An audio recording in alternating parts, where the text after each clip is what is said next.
जब हम कुछ एहसास ही नहीं कर सकते, जब हम उसका अनुभव नहीं ले सकते, तो हम कैसे कह सकते हैं कि हम ये हैं और हम वो हैं और हम ये।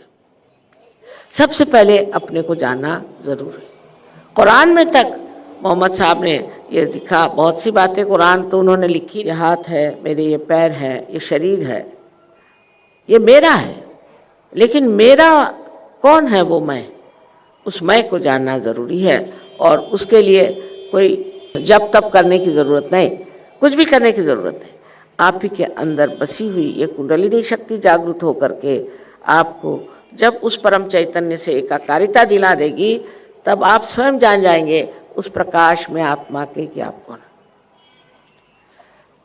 सो अपने बारे में आप जान जाए, अपने शरीर के बारे में आपके जो प्रश्न हैं शरीर के, वो भी आप ठीक कर सकते हैं।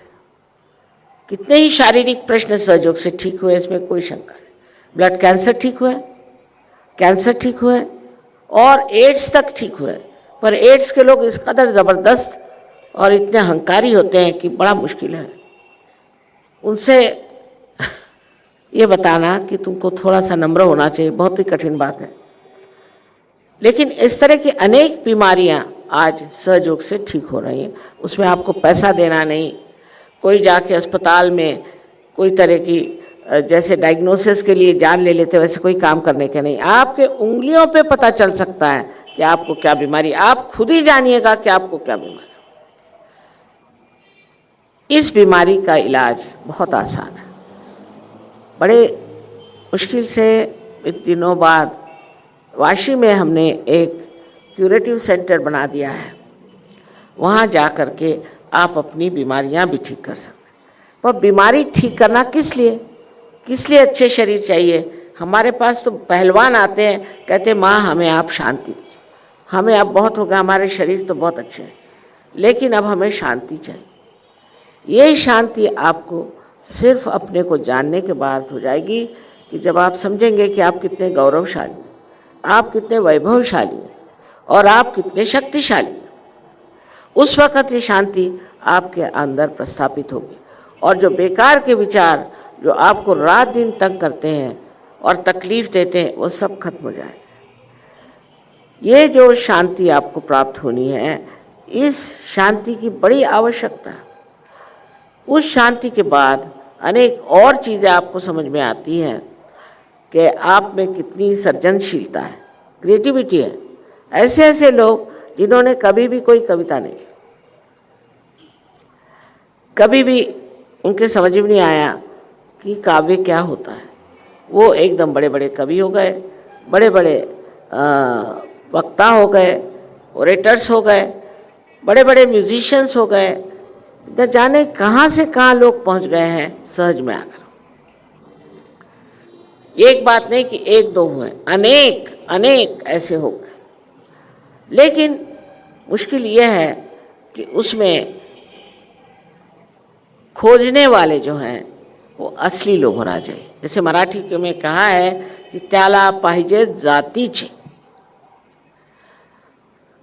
जो लोग वास्तविक में सत्य पे खड़े हैं और चाहते हैं कि हम केवल सत्य को प्राप्त करें, केवल सत्य, ऐसा सत्य नहीं कि मैंने कुछ कहा तो आपने कुछ कहा, नहीं, केवल सत्य माने ये कि सब लोग जब इसे प्राप्त करते हैं तो एक ही बात करते हैं, एक ही बात कहते हैं। जैसे आप छोटे 10 बच्चों को बिठा दीजिए, उनकी आंखें बांध दीजिए और उनसे पूछे कि ये जो आदमी सामने, इसको क्या बीमारी है, तो वो सब एक ही उंगली उठाएंगे या 2 उंगलियां उठाएंगे, सब एक जैसे, क्योंकि सबको वही चीज़ महसूस होगी, वही अनुभव होगा जो सत्य है।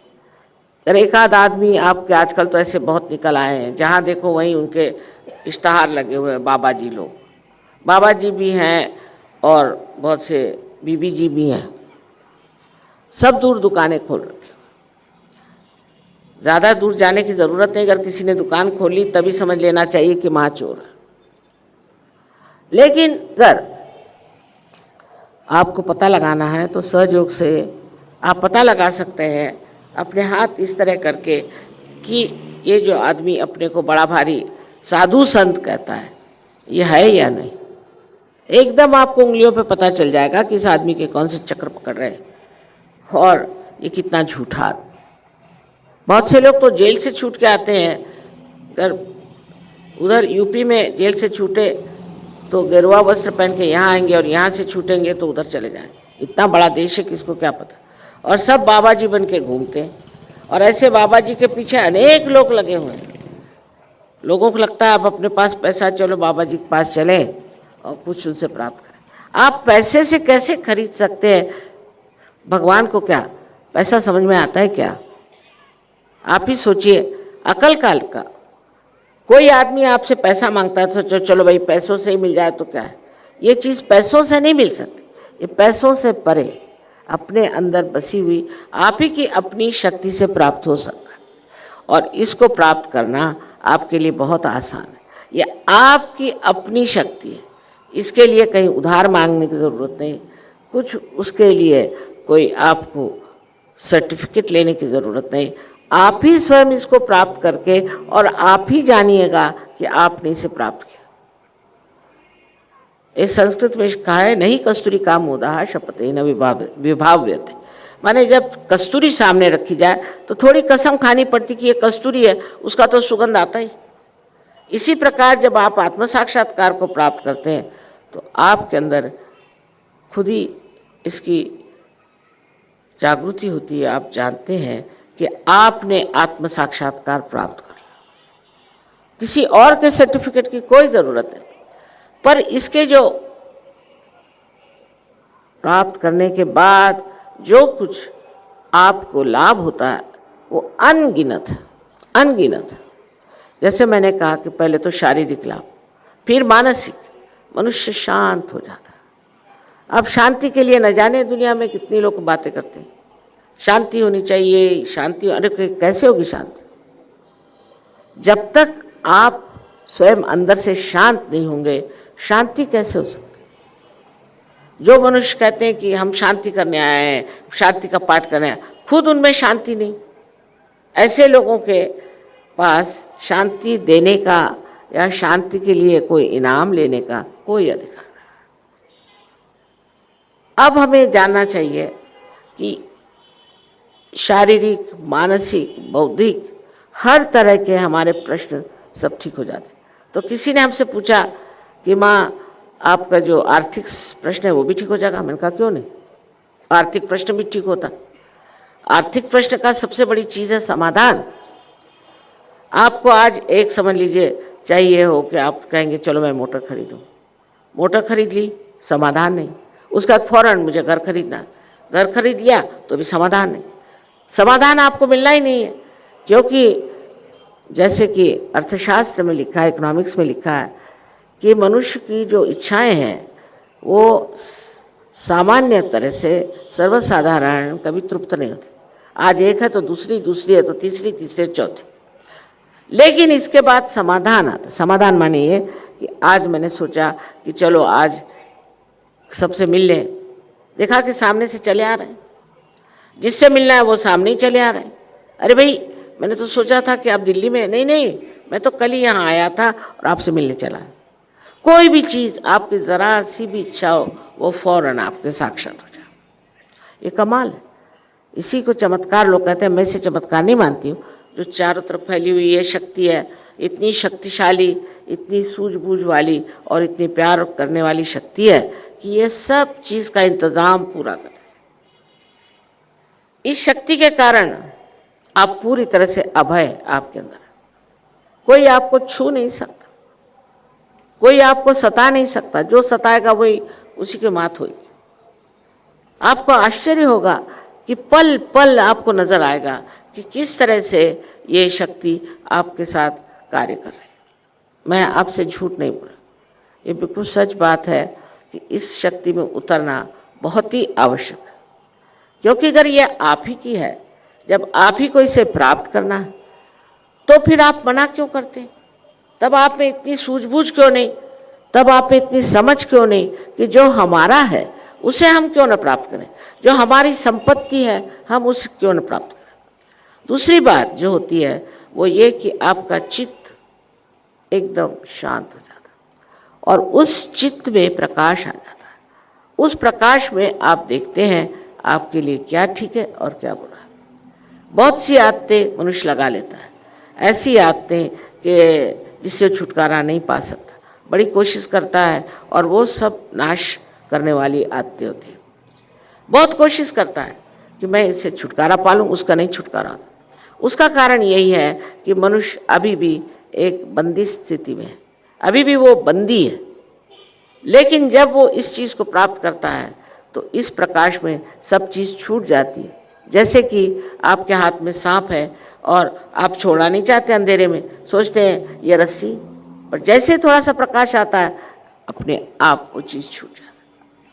इस तरह की एक बड़ी कमाल की व्यक्ति आपके अंदर जागृत होती है, जो इतनी शक्तिशाली होती है कि कोई भी तरह की नाशवंत आदतें, नाशवंत बातचीत सब छोड़ देना। एक नया स्वरूप आपके अंदर से जागृत होता है, जैसे कमल का फूल जो कीचड़ों में उगता है और सुरभित कर देता है सारे उस जगह को। इसी प्रकार आपका व्यक्तित्व हो जाता है। यह आपके अंदर सब निहित है, आपके अंदर सब ये चीज़ें हैं। इसको प्राप्त करने के लिए सिर्फ आपके अंदर शुद्ध इच्छा चाहिए। जब आप इस शुद्ध इच्छा को करें कि हमें भी यही चीज़ प्राप्त करनी जो हमारे अंदर अपनी है, उसे हमें प्राप्त करना है, तो ये सब घटित होता है। ये चित्त इतना आलोकित हो जाता है कि जहाँ आपका चित्त जाएगा वहाँ कार्यान्वित होता है। जहाँ आप देखेंगे वहीं वो होगा। जैसे आप टेलीविज़न देख रहे हैं, तो मान लीजिए टेलीविज़न में कोई व्यक्ति कुछ कह रहा है, वो कह रहा है, पर उसका कहना कोई असर नहीं रखता, उसका कोई परिणाम नहीं होता, आप देख रहे हैं। लेकिन अगर आपका चित्त कहीं जाए तो वो जहाँ जाएगा वहाँ कार्यान्वित होगा, वहाँ कार्य करेगा। और आप आश्चर्य करेंगे कैसे हो गया, इतने जल्दी कैसे घटित हो गया। क्योंकि ये जो सर्व में बसी हुई अणु परमाणु में बसी हुई ये जो शक्ति है, ये सब सोचती है, समझती है, और सबसे बड़ी बात है कि ये आपको प्यार करती है। ये प्रेम की शक्ति, और ये प्रेम की शक्ति आपके अंदर जागृत होते ही आप अनुकंपा से भर जाते। इसकी बात अनेकों ने की कि आपके अंदर अनुकंपा लाई, लेकिन ऐसे कहने से किसी के अंदर अनुकंपा नहीं आती, कुछ भी कहने से नहीं आती। उल्टे मैंने देखा है कि बहुत से लोग जो बहुत ज़्यादा तप जप करते हैं और बहुत ज़्यादा धार्मिक बनते हैं, बड़े गुस्सैल होते हैं, उनमें बड़ा क्रोध होता है, उनसे दूर ही रहना चाहिए। क्योंकि वो जो कर रहे हैं उसमें उनमें शक्ति अभी ऊपर से आई नहीं। जैसे समझ लीजिए कि एक टेलीफोन है और उसे हम घुमा रहे हैं खूब, वो टेलीफोन ही खराब हो जाएगा। अगर उसका कनेक्शन ही नहीं तो आप टेलीफोन किसे करें। इसी प्रकार हमारे सारे ही कार्यों में कोई मतलब नहीं रह जाता। जैसे कि ये एक इंस्ट्रूमेंट है और इसका संबंध अगर मेन से नहीं हो तो इसका कोई उपयोग नहीं, इसका कोई अर्थ नहीं। इसी प्रकार हमारे भी जीवन का कोई अर्थ नहीं निकलता। जब हमारे जीवन का कोई अर्थ ही नहीं निकलता है तो हम चाहे जो कर लें। इस देश में कम से कम परंपरागत हम लोग धार्मिक, इस देश में हम लोग समझते भी हैं कि हमें आत्म साक्षात्कार पाना ज़रूरी। हमारे अंदर बहुत सी बातें ऐसी हैं जो हमें एक मार्ग में, एक सूत्र में बांधती है। लेकिन और देशों में जाइए तो अजीब अजीब लोग काम करते हैं, जिससे कि ऐसा लगता है कि इनको मालूम नहीं ये कौन है। जैसे बाल सब काट लेंगे, कहीं यहाँ से तुर्रे निकाल लेंगे, कहीं कुछ अजीब से कपड़े पहन लेंगे, कहीं कुछ समझ में नहीं आता। औरतें आदमी जैसे कपड़े पहनेंगे, आदमी औरतों जैसे कपड़े पहनेंगे। वो सोचते हैं ये सब करने से वो कोई विशेष हो जाए। उससे कोई विशेष क्या होना है, ये तो सिर्फ पागलपन है। और वो भी ऐसा पागलपन कि अब क्या करें और कैसे अपने को स्थापित करें कि हम कोई चीज़ है। यहाँ तक है कि जो देश बहुत समृद्ध है, ऐसे देश जो कि हम कहते हैं स्वीडन है, स्विट्ज़रलैंड है और इस तरह के जो देश हैं, वहाँ के जो जवान लोग हैं, जवान क्या 40-40 साल के तक लोग वहाँ पर आत्महत्या कर रहे हैं। इतना पैसा है, सब कुछ है, आप आत्महत्या क्यों कर रहे हैं। वहाँ से लोग आते हैं कभी कभी लंदन में मुझे मिलने, तो मुझे कह ले माँ ये बताओ कि हमारा मन करता है हम आत्महत्या करें। हमने कहा क्यों। कह ले जीना किस चीज़ के लिए, हमें क्या करना है, जी करके क्या करना है। ये तो सभी लोग इस तरह से जी रहे हैं, हम ऐसा जीना नहीं चाहते। हमारा क्या महत्व है, हमारी क्या ज़रूरत है, इससे अच्छा हम मर जाना चाहते हैं। जहाँ की ये चरम सीमा पर पहुँच गया है ऐश्वर्य, जहाँ लोग सोचते हैं हमारे पास बहुत कुछ आ गया, अब हमें नहीं चाहिए, बहुत हो गया, तभी ये तत्व हमारे अंदर जागृत होता है, जहाँ हम खोजते हैं। और खोजने का जब तत्व शुरू हो गया, उसे हम कहते हैं कि यही अब एक साधक होगा। ऐसे बाहर बहुत ज़्यादा साधक है, इसमें कोई शक नहीं, पर यहाँ से आपने बहुत सारे गुरुओं को एक्सपोर्ट कर दिया, उनको खा रहे पी रहे, उनको बेवकूफ़ बना रहे। लेकिन आप हिंदुस्तानी हैं, आपको सोचना चाहिए कि हिंदुस्तान वास्तव में एक महान योग भूमि। हाँ, हमारे यहाँ देशद्रोही बहुत है, हमारे यहाँ खराबियाँ बहुत है, लेकिन बहुत कहने पर भी अगर देखा जाए तो फीसदी परसेंटेज उसका बहुत कम, और ये लोग सब ठिकाने लग जाएंगे। इसकी जो महत्ता वो सोचनी चाहिए कि इस देश में बड़े बड़े संत साधु हो गए, और वो जो कह गए हैं वो सिद्ध करने के लिए आप आए हो। आप आज जिस संसार में जो आए हुए हैं, आपको वो चीज़ सब प्राप्त होने वाली है जो जो आपको अभी वचन दिया गया। आपके ऊपर ये जिम्मेदारी है।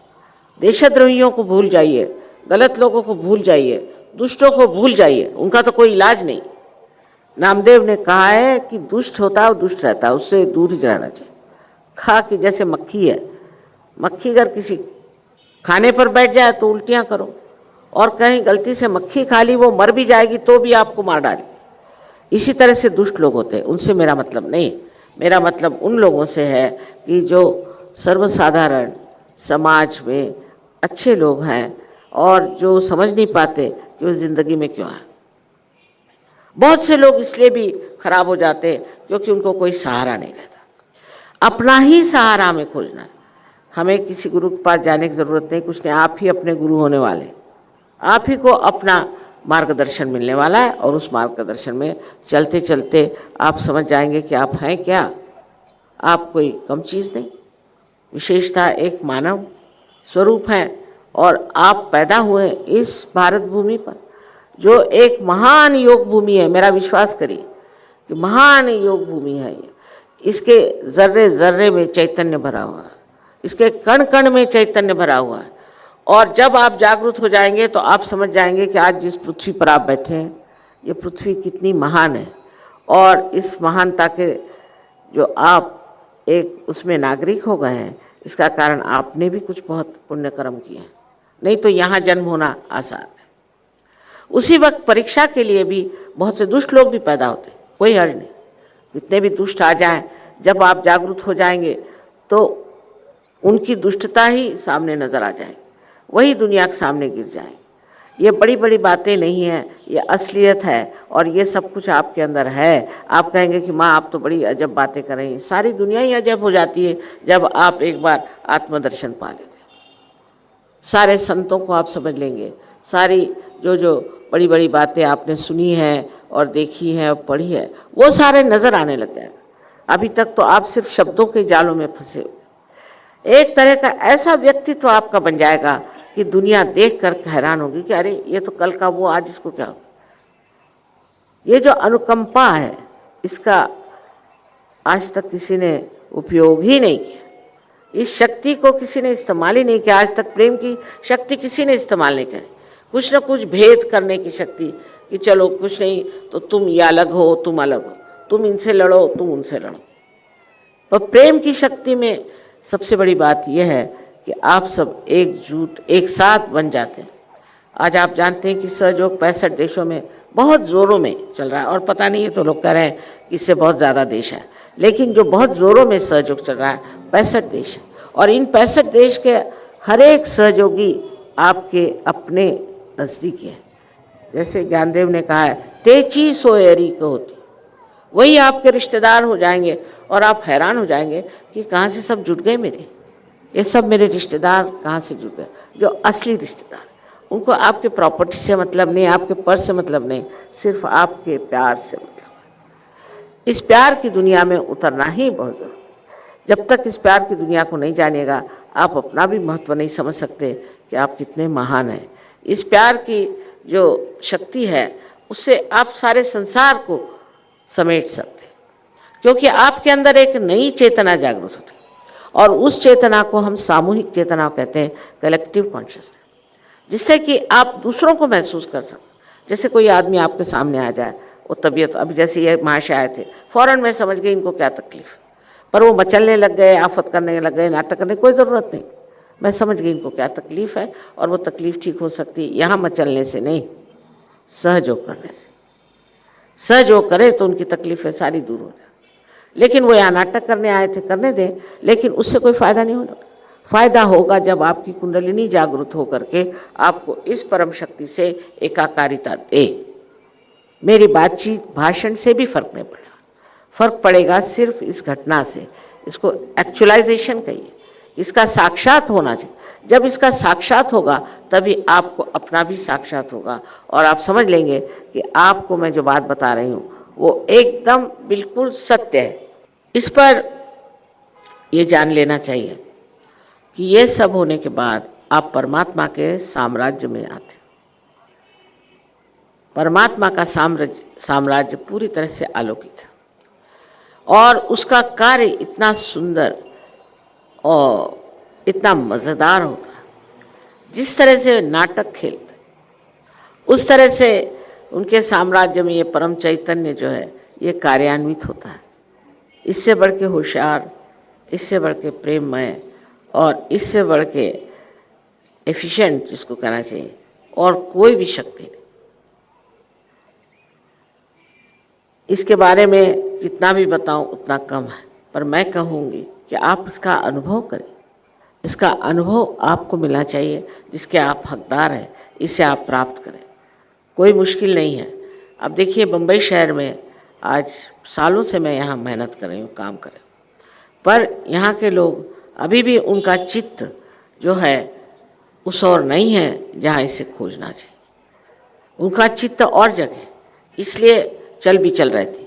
पर जहाँ जहाँ इसमें चित्त लोगों का लगा हुआ और जिन्होंने सोचा है कि इसको प्राप्त करना ही पहली बात है और उसके बाद देखा जाएगा बाकी, वो लोग बहुत गहरे उतरते और उनको अनेक लाभ हुए, अनेक लाभ हुए।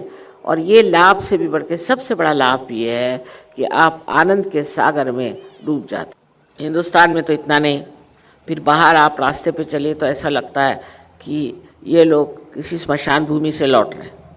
ऐसी शक्लें गिरी हुई, ऐसे दुखी लोग, कभी मैंने उनको हंसते देखा नहीं। ये जो दिमाग में बात बैठी हुई है कि हम बड़े दुखी हैं और हमारे अंदर बहुत सारी विनाशकारी शक्तियाँ कार्यान्वित हैं, ऐसे दिमागी जमा खर्च से ही ये लोग दुखी। पर ऐसी कोई बात नहीं। ये सब समझते ही नहीं कि हमारे अंदर छिपी हुई अनंत की शक्ति जो है, उससे नहीं कि हम खुश हो जाएंगे पर आनंद के सागर में डूब जाएंगे। आनंद अकेला अपने जगह एकमेव है, उसमें सुख और दुख जैसी चीज़ है, सिर्फ आनंद। और आनंद में आप मग्न हो जाते, आनंद में आप मस्त हो जाते। इसलिए कोई सी भी तरह की दिखने वाली विपत्ति, जिसे लोग बहुत बड़ी विपत्ति समझते हैं, कुछ भी नहीं, चुटकी से ठीक हो सकती। ये सारी शक्तियाँ आपके अंदर है और ये शक्तियों को आप प्राप्त कर सकते हैं। उसके लिए कोई मेहनत करने की ज़रूरत नहीं, उपास तपास करने की ज़रूरत नहीं, कुछ करने की ज़रूरत नहीं। पिछली मर्तबा भी यहाँ प्रोग्राम हुआ था, बहुत से लोग आए थे और बहुतों ने इसे प्राप्त किया। प्राप्त करने के बाद भी मैं कहती हूँ, इस बार पहली मर्तबा मैंने देखा कि बम्बई के अखबारों ने कुछ तो अच्छा लिखा, नहीं तो वो तो हमेशा ही उल्टा सीधा लिखते थे। पहली मर्तबा अखबारों के दिमाग खुले और उन्होंने लिखा कि बहुत लोगों ने हाथ ऊपर किए और बहुत लोगों को अनुभूति। उसके बाद बहुत से लोग आए भी और अब भी हम लोग एक पूरी तरह की व्यवस्था किए हुए हैं कि ये होने के बाद भी जैसे कोई चीज़ अंकुरित हो गई तो इसको आगे बढ़ाने के लिए भी हमारे पास यहाँ सेंटर्स हैं। ये ऐसा नहीं कि इंट्रोडक्शन लेक्चर हो गया उसके बाद आपको पैसा देना, बिल्कुल पैसे से कोई मतलब नहीं। आप जाइए और अपने को एक वृक्ष के समान वृद्धिंगत करिए, बढ़ाइए। ये बहुत आसान चीज़ है, उसके लिए पैसा कौड़ी देने की कोई बात ही नहीं है। हाँ, अब जैसे यहाँ पर है ये इलेक्ट्रिसिटी को पैसा दिया गया होगा या कुछ और चीज़ों को दिया गया होगा, वो दूसरी बात है। पर आपके आत्म साक्षात्कार और आपका आत्मोत्सर्ग, अपने आत्मा के जो प्रकाश है उसको अपनी चेतना में बढ़ाने के लिए आपको कोई पैसा देने की, वो तो अपने आप ही बढ़ता है। इसीलिए ये अत्यंत शुद्ध जो आपके अंदर चीज़ है वो है आपकी आत्मा, इसे आप प्राप्त करें। आज तक वो एक साक्षी स्वरूप होकर ही बैठे हुए थे, देख रहे थे, अब वो आपके चित्त में आ जाए और उसको आते ही आपकी उत्क्रांति की जो आज स्थिति मनुष्य की है वो अति मानव की स्थिति में पहुंच जाए। ये बिल्कुल झूठ बात नहीं है और ये होने का समय आ गया है। इसमें हो सकता है कि अगर कोई आपको बीमारी हो या कोई आपके दिमाग में और फितूर हो या कोई गुरु ने आपकी थोड़ी कुंडलिनी खराब की हो हो सकता है कि आज ही जागृति न हो, कोई हर्ज नहीं। पर आज तक मैंने देखा नहीं कि सहयोग में कोई आया हो और वो कहता हो कि नहीं हुई कोई चीज़। एक दो बार आपको आना पड़ेगा सेंटर्स पे। वो सेंटर्स भी हमारे सीधे साधे हैं, क्योंकि हमने कोई पैसे तो लिए नहीं हैं, तो बहुत सीधे साधी जगह किसी स्कूल्स में या कहीं जैसे भी सेंटर्स बने हैं, आप कृपया पधारें और पधार कर इसे प्राप्त करें। अपने आत्म साक्षात्कार का पूरी तरह से मान रखना, ये आपको आपके लिए बाध्य है, बंदी। ये अगर आपने मान नहीं रखा अपना, तो कौन आपका मान रखेगा? जिसने अपने आत्मा ही का मान नहीं रखा, उसका कैसे मान हो सकता? पर अगर आपने अपने आत्म साक्षात्कार को मान्यता दी और नम्रतापूर्वक इसे स्वीकार किया, तो ये चीज़ ज़रूर घटित होगी और घटित होकर के आप स्वयं को पाइएगा कि आप कहाँ से कहाँ पहुँच गए। अब ये कहना है कि किस तरीके से आपको बुलाया जाए, किस तरह से आपको पाचारण किया जाए, आमंत्रण दिया जाए, ये तो मुझे समझ में नहीं आता। जैसे कि कुछ कुछ शहर ऐसे हैं कि जहाँ बगैर बुलाए ही हज़ारों लोग आ जाते हैं, बगैर कुछ कहे ही सहयोग में आ गए। लखनऊ जैसे शहर में जहाँ लोग खाना पीना मौज करना ही जानते हैं, वहाँ हज़ारों लोग सहयोगी हो गए। 30 IAS ऑफिसर एक ही बार में गए, सहयोगी हो गए। यहाँ कोई IAS ऑफिसर आएगा क्या? मुश्किल काम। ऐसे ही करेला नीम चढ़ा। मुंबई शहर की हवा ही कुछ खराब है और इस खराब हवा में कोई सी भी चीज़ होती है वो बड़ी मुश्किल से होती है। पर तो भी आप समझ लीजिए कि आप इस बम्बई शहर के रहने वाले नहीं, आप उस शहर के रहने वाले हैं जहाँ हर समय आनंद की वर्षा होती है। बस वहाँ आपका स्वागत है, आप लोग आइए और इसे प्राप्त करें। आप सबको मेरा अनंत आशीर्वाद।